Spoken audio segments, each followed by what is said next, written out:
Kejaksaan Negeri Pontianak tangkap DPO pemalsuan surat di Bogor.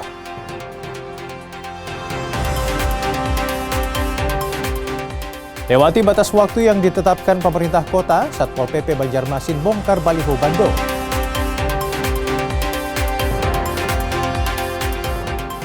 Pentas budaya meriahkan Indonesian Day di Tunisia.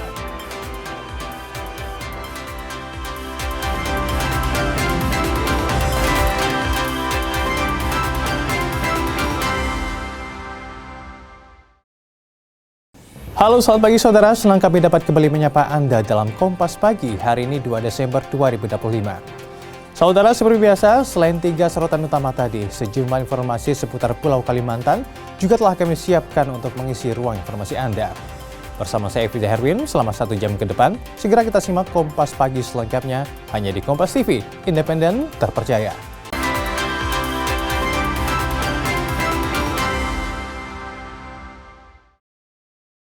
Kita ke informasi yang pertama. Kejaksaan Negeri Pontianak bekerjasama dengan Kejaksaan Tinggi Kalimantan Barat menangkap seorang DPO perkara pemalsuan surat. Proses penangkapan berjalan aman dan lancar karena DPO bersikap kooperatif dan saat ini ditahan di Rutan Kelas 2A Pontianak. DPO perkara pemalsuan surat yang ditangkap atas nama terpidana Habib Alwi Al-Mutahar. Penangkapan dilakukan di Kota Bogor, Jawa Barat oleh gabungan tim tabur Kejaksaan Tinggi Kalimantan Barat dan Kejaksaan Negeri Pontianak pada Jumat 28 November 2025. Penangkapan itu sebagai tindak lanjut dari putusan Mahkamah Agung atas nama Habib Alwi Al-Mutahar diputus dan terbukti bersalah melakukan tindak pidana pemalsuan surat sebagaimana melanggar pasal 263 ayat 2 KUHP, junto pasal 55 ayat 1 ke 1 KUHP sebagaimana dakwaan alternatif kedua dan dijatuhi hukuman pidana penjara selama 3 tahun. Yang kita amankan pada hari ini itu atas nama Habib Alwi Al-Mutahar, ya, yang bersangkutan kita amankan di Bogor. Saat ini kita titip di Rutan Pontianak untuk menjalani sisa tahanan dalam perkara tersebut. Sorotan selanjutnya, Saudara Direktorat Reserse Narkoba Polda Kalimantan Selatan memusnahkan 1,4 kg sabu dan ratusan butir pil ekstasi. Pemusnahan ini dilakukan dengan cara di blender dan dibuang ke saluran limbah. Barang bukti yang dimusnahkan ini berasal dari 49 laporan kasus narkotika antar provinsi, yakni Kalimantan Barat dan Kalimantan Selatan. Sebelum dimusnahkan, dilakukan pengecekan untuk memastikan barang bukti positif jenis narkoba. Kemudian diblender dengan campuran air lalu dibuang. Barang bukti yang dimusnahkan hasil pengungkapan sejak 28 Agustus sampai 8 November 2025 dengan TKP di wilayah Banjarmasin, Banjar, Banjarbaru, dan Tanah Bumbu. Jumlah tersangka kasus ini sebanyak 57 orang, terdiri dari 52 laki-laki dan 5 perempuan.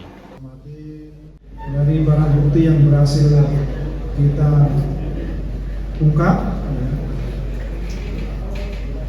ini dapat menyelamatkan sebanyak 7.759 orang yang terhindar dari narkoba. Ini jika dalam setiap 1 gram sabu ini digunakan 5 orang dan 1 butir ekstasi digunakan oleh 1 orang. Sorotan lainnya, Saudara, seorang pekerja proyek outbound dengan kontrak pengerjaan taman di komplek kantor BPSDM Kalimantan Timur lapor polisi. Hal itu, Saudara, karena hasil kerjanya belum dibayar oleh kontraktor. Seorang pekerja proyek outbound di komplek kantor Badan Pengembangan Sumber Daya Manusia atau BPSDM Kaltim melapor ke Polresta Samarinda karena pekerjaan yang dilakukan belum sepenuhnya dibayar oleh kontraktor. Pekerja tersebut mendapat kontrak pembuatan taman outbound BPSDM Kaltim oleh kontraktor bernama Rano Syapriansyah dengan nilai kontrak Rp196 juta. Namun hingga Maret 2025 pekerjaan selesai baru dibayarkan 50 juta. Dan masih tersisa 146 juta belum dibayarkan. Pihak pemborong bilang sudah menghubungi kontraktor, namun hanya dijanjikan hingga saat ini tak ada kabar. Bahkan kantor kontraktor CV Ginajaya Sulbarindo yang berada di Samarinda dikabarkan telah tutup. Nah, yang sudah dibayarkan itu 50 juta. Jadi kekurangannya sekitar 40 jutaan yang belum dibayarkan. Udah ada upaya menghubungi untuk meminta sisanya? Sudah, kami sudah hubungi lewat telepon, tapi di tempo-tempo kan, sampai akhirnya bulan Maret itu beliau udah nggak bisa dihubungi. Kami sudah datangi ke alamat kantornya, tapi ternyata itu udah nggak ada orang. Sementara itu, Kepala BPSDM Kaltim Nina Dewi menyebut pekerjaan proyek outbound masuk pekerjaan tahun 2024, namun selesai di tahun 2025 dengan total anggaran APBD sekitar 6 miliar sudah dibayarkan ke kontraktor. Meski demikian, proyek tadi ada yang tidak sesuai spesifikasi. Karena itu, harusnya ada uang yang dikembalikan oleh kontraktor ke kas negara usai diperiksa Badan Pemeriksa Keuangan. Hingga kini kontraktor juga belum bertanggung jawab dan dikabarkan menghilang. 6 miliar itu 5% tadi sebagai harus jaminan. diretensi, atau dijadi jaminan pemeliharaan itu. Dia pun kalau misalnya ada temuan itu ya harus dia berjanji dengan BPK menyelesaikan. Kan urusan dia kontraktornya tuh dengan selagi audit dia periksa. Gitu. Berarti masih berproses sekarang, Bu ya? Iya. Masih. Ya, harus proses pengembalian. Ini yang lagi kita kejar mereka karena dia nih perusahaannya di luar daerah. Berdasarkan data pada laman layanan pengadaan secara elektronik atau LPSE, nilai proyek outbound mencapai 7,5 miliar rupiah menggunakan APBD 2024 dikerjakan mulai April hingga Juni 2024. Namun faktanya proyek tersebut selesai di Maret 2025. Rijal Mustafa, Jasmine Japar, Kompas TV, Samarinda, Kalimantan Timur. Saudara, usai dugaan kasus penggelapan dana di Dinas Kesehatan Kota Banjarbaru, pemerintah Kota Banjarbaru perkuat pengamanan tata kelola keuangan. Upaya menutup penyimpangan keuangan negara terus diperketat. Pasca dugaan penggelapan dana oleh Bendahara Dinas Kesehatan, seluruh SKPD wajib perkuat sistem transaksi digital. Dalam sosialisasi SOP Internet Banking Business IBB Bank Kalsel, seluruh pengguna anggaran diingatkan kembali tentang batas kewenangan dan tanggung jawab masing-masing. Kepala BPKAD Banjarbaru Taufik Rahman menegaskan, insiden di Dinkes harus menjadi pelajaran bahwa setiap celah bisa menjadi ruang untuk penyimpangan. Dengan adanya insiden itu juga salah satu juga kita melakukan ini. Padahal ya ini sebenarnya kita lakukan rutin aja setiap tahun. Layanan internet banking bisnis disebut mampu membantu SKPD memonitoring dan transaksi secara real-time dengan lapisan keamanan yang sesuai standar perbankan. Pengguna anggaran perlu disiplin menerapkan prosedur digital ini dalam aktivitas keuangan harian, agar pengelolaan APBD lebih modern dan akuntabel.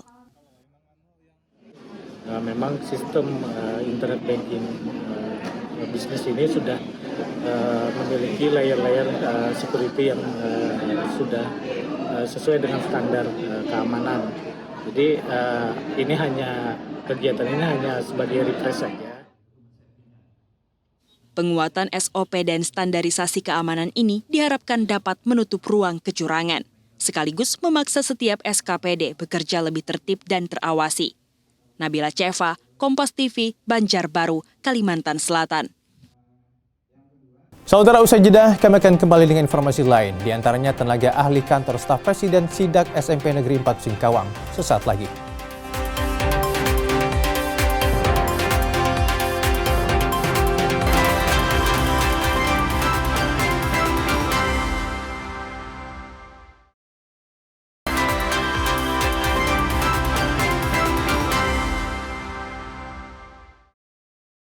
Terima kasih Anda masih bersama kami di Kompas Pagi.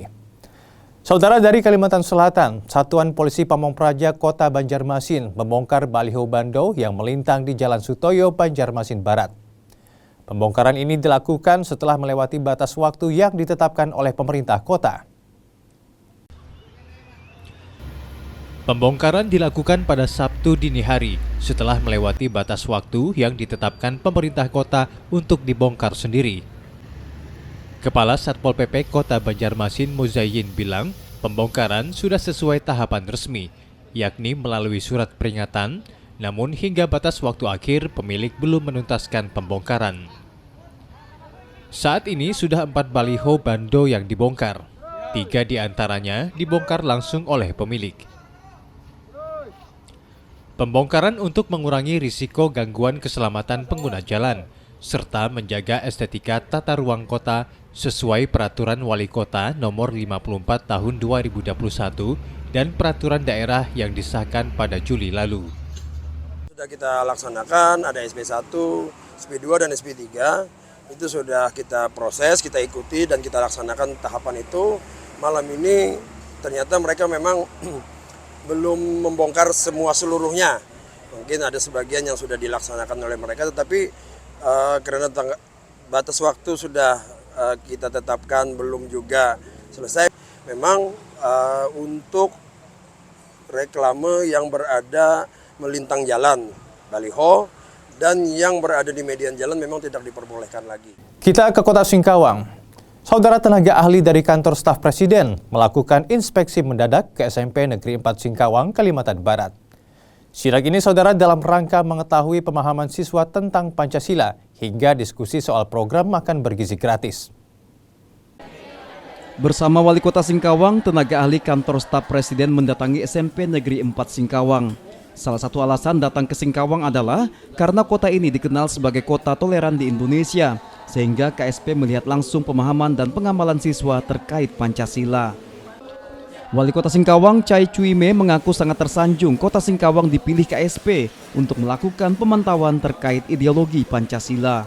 Harus disiapkan dari dini, ya, dari anak-anak SMP, ya, anak-anak SD itu sudah boleh, ya, karena kita tahu negara kita begitu besar, berbagai suku dan agama ada, maka pemersatu kita adalah ideologi Pancasila kita. Kalau kita tidak jaga dengan baik, kita tidak implementasikan dengan baik, ya, kita akan gampang, ya, diprovokasi dari orang-orang yang tidak bertanggung jawab.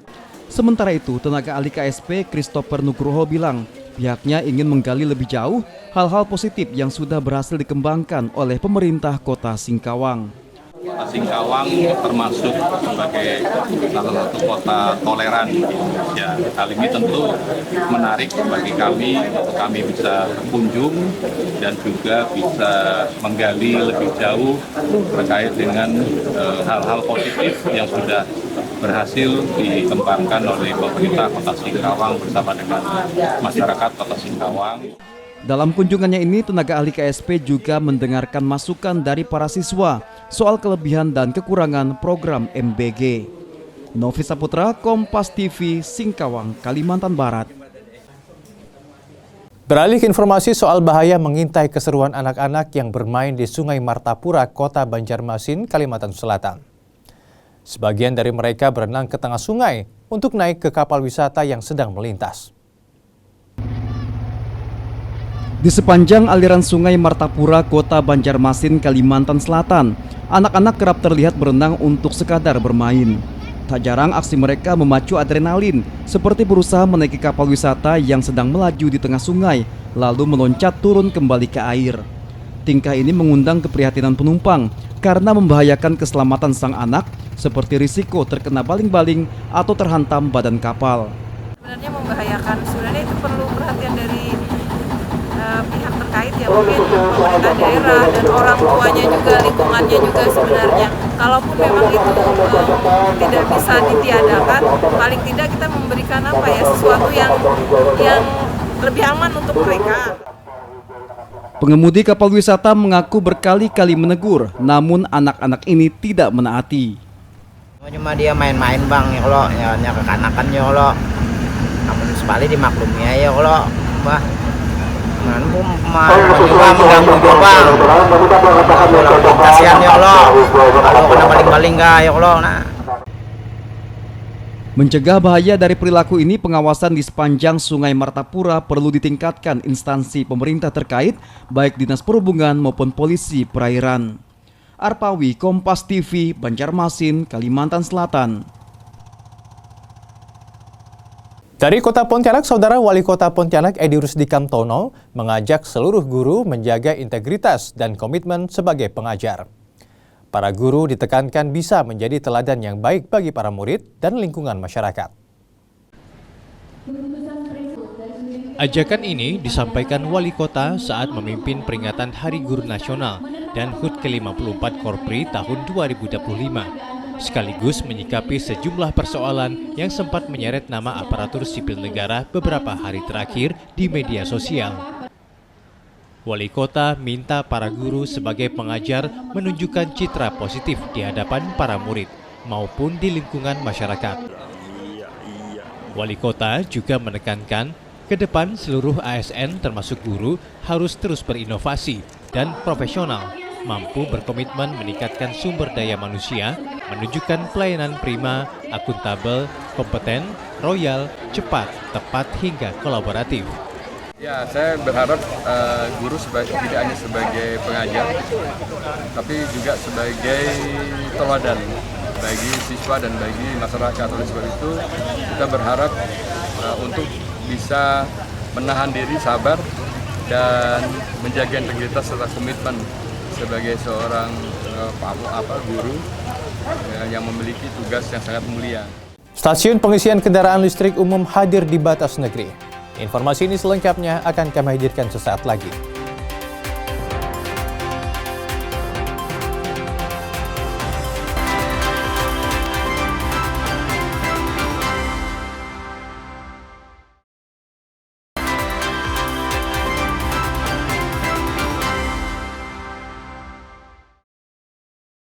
Anda masih menyaksikan Kompas Pagi.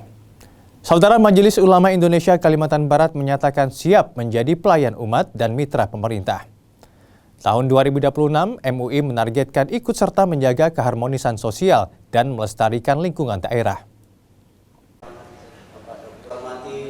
Majelis Ulama Indonesia Kalbar melaksanakan rapat kerja daerah tahun 2025 di Aula Pendopo Gubernur Kalbar. MUI menegaskan telah menyiapkan sejumlah program untuk memperkuat keharmonisan sosial, seperti memberikan pembimbingan agar masyarakat tidak terpengaruh ajaran menyimpang dan ikut menjaga kelestarian lingkungan. Seluruh usulan ini berlandaskan peran keorganisasian sebagai pelayan umat dan mitra pemerintah. Kalau mau baik ya baik hubungan manusia dengan umara, tetapi kalau kedua hubungan itu tidak dijaga dengan baik, maka itulah awal kehancuran kita. Ini yang selalu kita jaga dalam program kita, dan selalu kita jaga akidah umat kita, sehingga umat kita itu menjadi umat yang selalu bisa melaksanakan syariat agama yang benar, tidak mengikuti ajaran-ajaran yang menyimpang.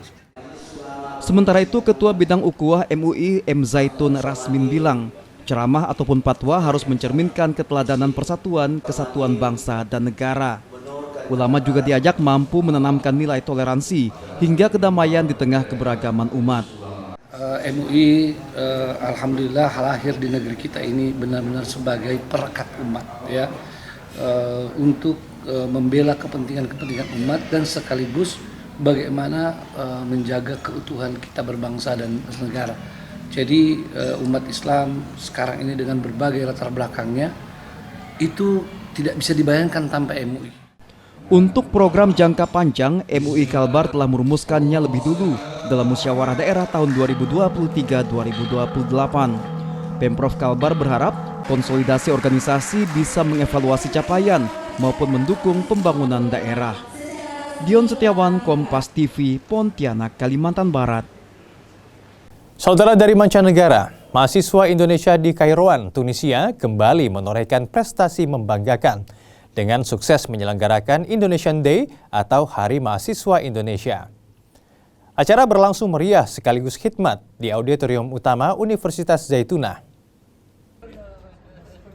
Sebagai agenda tahunan, Indonesian Day tahun 2025 menarik antusiasme besar dari mahasiswa lokal dan civitas akademika Universitas Zaytunah di Kairouan, Tunisia. Acara ini sekaligus menjadi momentum untuk memperkuat hubungan akademik, persahabatan, dan diplomasi budaya Indonesia-Tunisia. Kegiatan yang lahir dari kolaborasi BPC Kairouan, PPI Tunisia, Universitas Zaytunah, dan KBRI Tunisia ini mengusung tema menghidupkan spirit Nusantara di tanah Afrika Utara. Sejumlah tokoh penting turut hadir, diantaranya Duta Besar RI untuk Tunisia, Gubernur Kairouan, Dekan Fakultas Al-Ulum Al-Islamiyah, Imam Besar Masjid Agung Uqbah bin Nafi, serta para dosen Universitas Zaitunah. Berbagai penampilan seni tradisional Indonesia, hadrah, tarian daerah, pencak silat, hingga peragaan busana tradisional berhasil memukau para hadirin dan memperkenalkan kekayaan budaya Nusantara di Tunisia. Duta Besar Republik Indonesia untuk Tunisia, Zuhairi Misrawi, mengaku sangat senang bisa mengenalkan budaya dan filosofi Pancasila di Tunisia. Dubes juga berpesan agar mahasiswa Indonesia menjaga akhlak, memperkuat persatuan, dan terus menjadi jembatan diplomasi budaya, ekonomi, serta pendidikan antar kedua negara. Dan saya sangat senang karena para mahasiswa, penampilan tari-tariannya, sholawatan, Pancasila, dan busana tradisional kita sangat baik, disambut baik. Juga gastronomi ya, makanan kuliner Nusantara. Alhamdulillah Indonesia hadir di hati masyarakat Tunisia ini, dan kita ke depan ingin agar diplomasi semakin baik. Acara ditutup dengan ramah tamah dan penyajian kuliner khas Indonesia seperti rendang, sate, bakso, nasi kuning, hingga mie instan. Duta Besar RI bahkan turut membagikan hidangan secara langsung kepada para dosen dan mahasiswa Tunisia. Dari Kairouan, Tunisia, Tim Liputan Kompas TV. Kita ke informasi lainnya.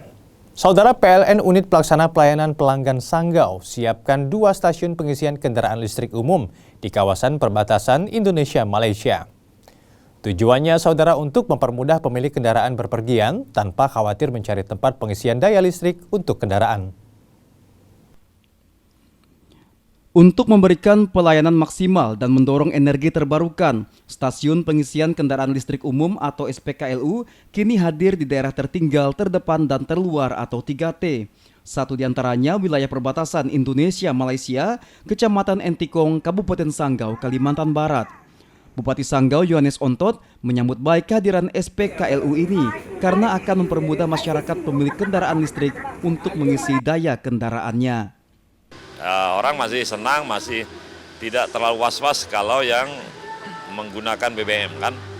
Nah, padahal sebenarnya kalau orang sudah banyak menggunakan mobil listrik, saya kira stasiun pengisian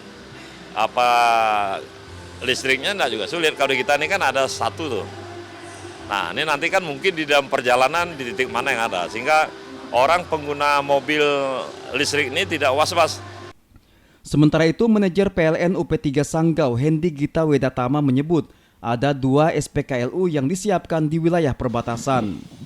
Kami juga punya 2 fast charging, yakni di Kabupaten Sintang dan Kabupaten Sanggau sendiri, di mana harapannya pengguna EV itu bisa mengecas itu hanya cukup setengah jam bisa langsung full.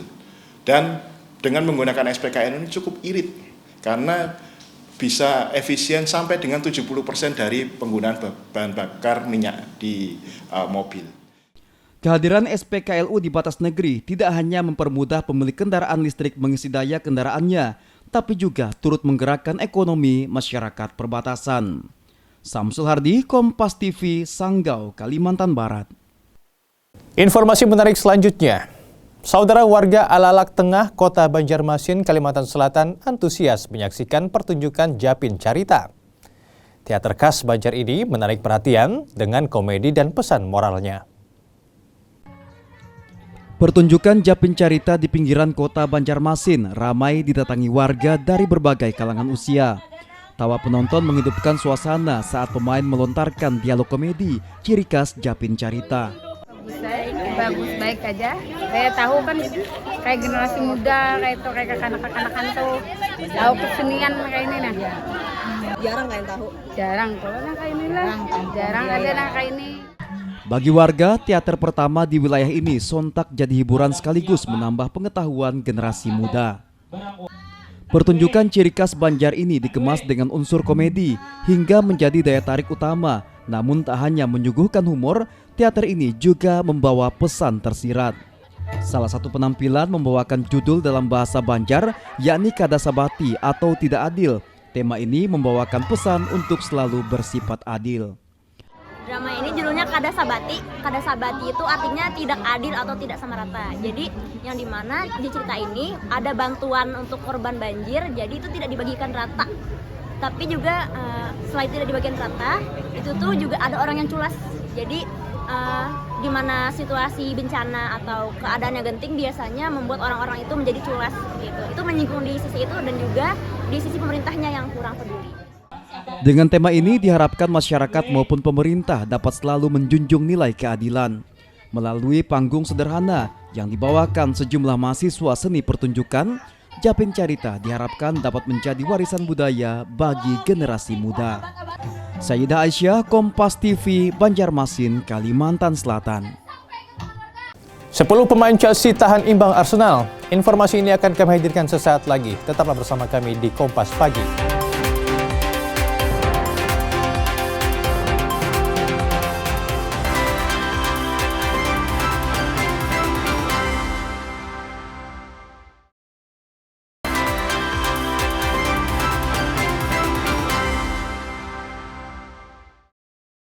Terima kasih Anda masih setia bersama kami.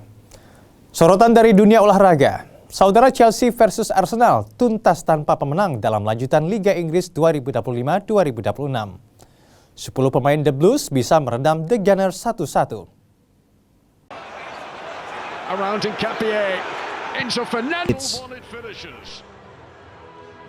Saudara berangkat lebih awal, 19 pemain timnas U22 plus tim pelatih bertolak menuju Thailand pada Sabtu pagi 29 November. Pelatih timnas U22 Indra Syafri menyebut para pemain dalam kondisi siap tempur dan akan melakukan latihan sebaik mungkin di Thailand.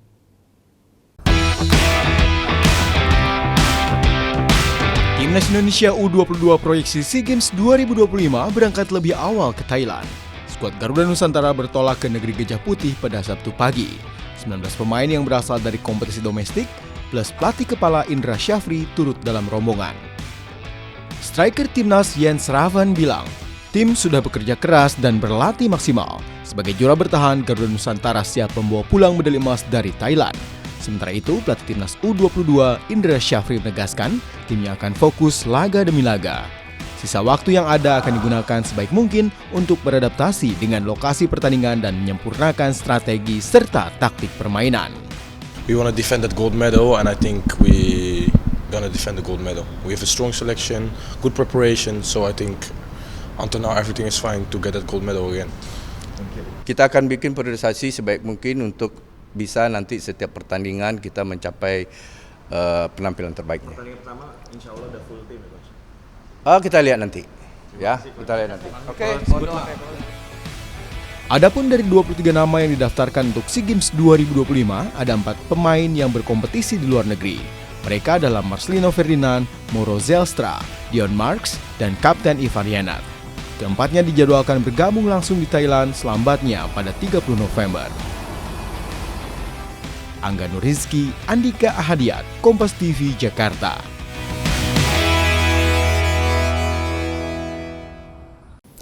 Saudara, pertarungan Kasati bersaudara terjadi di final kiteboarding King of the Air 2025 yang digelar di Cape Town, Afrika Selatan. Duel Lorenzo dan Leonardo Kasati akhirnya dimenangkan oleh sang kakak Lorenzo untuk yang kedua kalinya.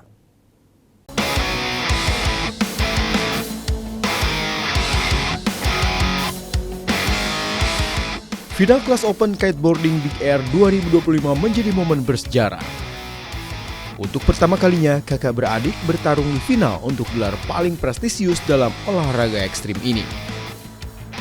Dalam durasi 15 menit, kiteboarder Italia berusia 20 tahun, Lorenzo Kasati, meraih kemenangan dengan mengumpulkan skor 34,02. Lorenzo mengungguli sang adik Leonardo yang berusia 16 tahun dengan poin 31,12. Sementara kiteboarder asal Belanda, Kohan van Dijk, melengkapi podium ketiga dengan nilai 27,18. Meski hanya mampu meraih podium kedua, penampilan Leonardo sungguh mengesankan. Laki-laki yang baru berumur 16 tahun, 5 bulan, dan 16 hari masuk final di turnamen debutnya sekaligus mengalahkan rekor yang dibuat Jamie Overbeek di tahun 2022. Bahkan, aksinya sempat memberikan tekanan kepada sang kakak. Namun berkat ketenangan dan jam terbang yang dimiliki sang kakak Lorenzo, ia akhirnya berhak meraih kemenangan keduanya di ajang ini. Saudara, tetaplah bersama kami di Kompas Pagi. Kami akan kembali sesaat lagi.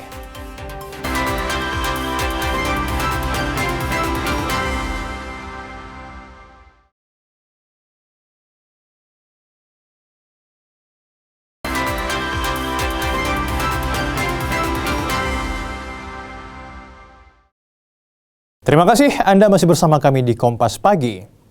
Saudara, jika Anda tidak sempat menyaksikan sorotan utama kami, berikut laporan utama Kompas Pagi hari ini. DPO perkara pemalsuan surat yang ditangkap atas nama terpidana Habib Alwi Al-Mutahar. Penangkapan dilakukan di Kota Bogor, Jawa Barat oleh gabungan tim tabur Kejaksaan Tinggi Kalimantan Barat dan Kejaksaan Negeri Pontianak pada Jumat 28 November 2025. Penangkapan itu sebagai tindak lanjut dari putusan Mahkamah Agung atas nama Habib Alwi Al-Mutahar diputus dan terbukti bersalah melakukan tindak pidana pemalsuan surat sebagaimana melanggar pasal 263 ayat 2 KUHP, junto pasal 55 ayat 1 ke 1 KUHP sebagaimana dakwaan alternatif kedua dan dijatuhi hukuman pidana penjara selama 3 tahun. Yang kita amankan pada hari ini itu atas nama Habib Alwi Al-Mutahar, ya, yang bersangkutan kita amankan di Bogor. Saat ini kita titip di rutan Pontianak untuk menjalani sisa tahanan dalam perkara tersebut. Pembongkaran dilakukan pada Sabtu dini hari setelah melewati batas waktu yang ditetapkan pemerintah kota untuk dibongkar sendiri. Kepala Satpol PP Kota Banjarmasin Muzayyin bilang pembongkaran sudah sesuai tahapan resmi, yakni melalui surat peringatan, namun hingga batas waktu akhir pemilik belum menuntaskan pembongkaran. Saat ini sudah 4 baliho bando yang dibongkar, 3 diantaranya dibongkar langsung oleh pemilik. Pembongkaran untuk mengurangi risiko gangguan keselamatan pengguna jalan, serta menjaga estetika tata ruang kota sesuai Peraturan Wali Kota Nomor 54 Tahun 2021 dan Peraturan Daerah yang disahkan pada Juli lalu. Sudah kita laksanakan, ada SP1, SP2 dan SP3, itu sudah kita proses, kita ikuti dan kita laksanakan tahapan itu. Malam ini ternyata mereka memang belum membongkar semua seluruhnya. Mungkin ada sebagian yang sudah dilaksanakan oleh mereka, tetapi karena batas waktu sudah kita tetapkan belum juga selesai. Memang untuk reklame yang berada melintang jalan, baliho, dan yang berada di median jalan memang tidak diperbolehkan lagi. Sebagai agenda tahunan, Indonesian Day tahun 2025 menarik antusiasme besar dari mahasiswa lokal dan Civitas Akademika Universitas Zaitunah di Kairouan, Tunisia. Acara ini sekaligus menjadi momentum untuk memperkuat hubungan akademik, persahabatan, dan diplomasi budaya Indonesia-Tunisia. Kegiatan yang lahir dari kolaborasi BPC Kairouan, PPI Tunisia, Universitas Zaitunah, dan KBRI Tunisia ini mengusung tema menghidupkan spirit Nusantara di tanah Afrika Utara. Sejumlah tokoh penting turut hadir, diantaranya Duta Besar RI untuk Tunisia, Gubernur Kairouan, Dekan Fakultas Al-Ulum Al-Islamiyah, Imam Besar Masjid Agung Uqbah bin Nafi, serta para dosen Universitas Zaitunah. Berbagai penampilan seni tradisional Indonesia, hadrah, tarian daerah, pencak silat, hingga peragaan busana tradisional berhasil memukau para hadirin dan memperkenalkan kekayaan budaya Nusantara di Tunisia.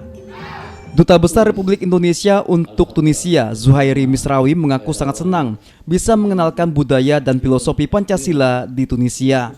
Dubes juga berpesan agar mahasiswa Indonesia menjaga akhlak, memperkuat persatuan, dan terus menjadi jembatan diplomasi budaya, ekonomi, serta pendidikan antar kedua negara. Dan saya sangat senang karena para mahasiswa, penampilan tari-tariannya, sholawatan, Pancasila, dan busana tradisional kita sangat baik, disambut baik. Juga gastronomi, ya, makanan kuliner Nusantara. Alhamdulillah Indonesia hadir di hati masyarakat Tunisia ini, dan kita ke depan ingin agar diplomasi semakin baik. Acara ditutup dengan ramah tamah dan penyajian kuliner khas Indonesia seperti rendang, sate, bakso, nasi kuning hingga mie instan. Duta Besar RI bahkan turut membagikan hidangan secara langsung kepada para dosen dan mahasiswa Tunisia. Dari Kairouan, Tunisia, Tim Liputan Kompas TV. Dan saudara, informasi menarik tadi sekaligus mengakhiri jumpa kita dalam Kompas Pagi hari ini. Saya Fiza Herwin, mewakili kru yang bertugas mohon undur diri. Terima kasih atas perhatian Anda. Tetap terus saksikan Kompas Pagi hanya di Kompas TV, independen, terpercaya.